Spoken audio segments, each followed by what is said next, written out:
ნანა ილურიძე გორში ადგილობრივი თვითმმართველობის მრჩეველია გენდერულ საკითხებში.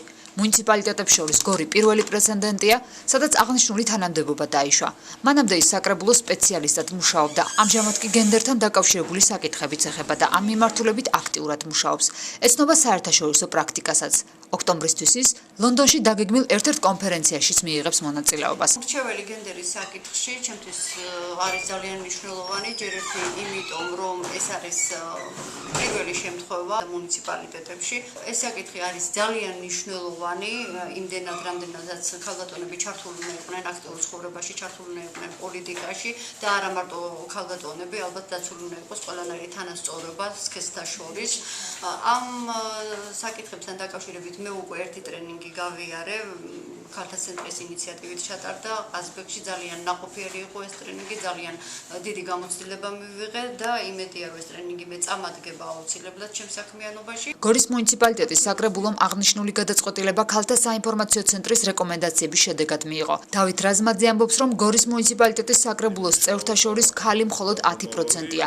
მისი აზრით, მრჩეველის მუშაობის მთავარი შედეგი სამომავლოდ სწორედ ამ უთანასწორობის დაბალანსება უნდა იყოს. თვითმმართველობაში უნდა იყოს უფრო მეტად ჩართული ქალბატონები და ამის ერთ-ერთი ალბათ ხელშემწყობი იქნება ის გადაწყვეტილება, რომელიც მიიღო გორის მუნიციპალიტეტმა და ქალბატონი ნანა აქტიური ქალბატონია, ალბათ ჩვენი მუნიციპალიტეტის ფარგლებში იმ ქალბატონების პრობლემებს, რაც აი ამ გენდერულმა ურთიერთობებმა წარმოშვა, გაითვალისწინებს, დაეხმარება როგორც ინდივიდუალურად პიროვნულად, ასე საკანონმდებლო დონეზე და ალბათ შედეგი დადგება ის, რაც საჭირო არის ცივილიზებულ ქვეყანაში, ჩვენ ევროკავშირისგან მიმავალი ქვეყანა ვარ და აი ესეთი პრობლემები, გენდერული პრობლემები, ანუ გენდერული უთანასწორობა ჩვენს ქვეყანაში არ უნდა იყოს.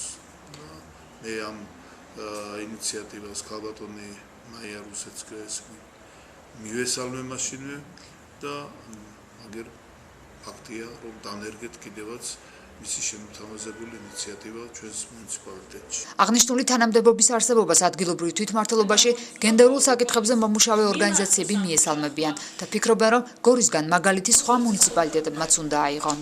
ამ ადამიანმა, რომელიც იმუშავებს ამ მიმართულებით, მუდმივად უნდა გაუწიოს ადგილობრივ ხელისუფლებასთან ლობირება ამ საკითხებს, უნდა წამოწიოს ქალთა პრობლემები, განსაკუთრებით ბიუჯეტის დაგეგმის დროს, რათა გათვალისწინებული იყოს მაქსიმალურად ქალთა საჭიროებები და ასევე უნდა ორიენტირებული იყოს მუდმივად იმისაკენ, რომ იყოს გაცილებით მეტი ქალთა ჩართულობა გადაწყვეტილების მიღების დროს. გორის შემდეგ ქალთა საინფორმაციო ცენტრის რეკომენდაციით გენდერის საკითხებში მრჩეველის დანიშვნას გეგმავენ ზუგდიდის მუნიციპალიტეტშიც.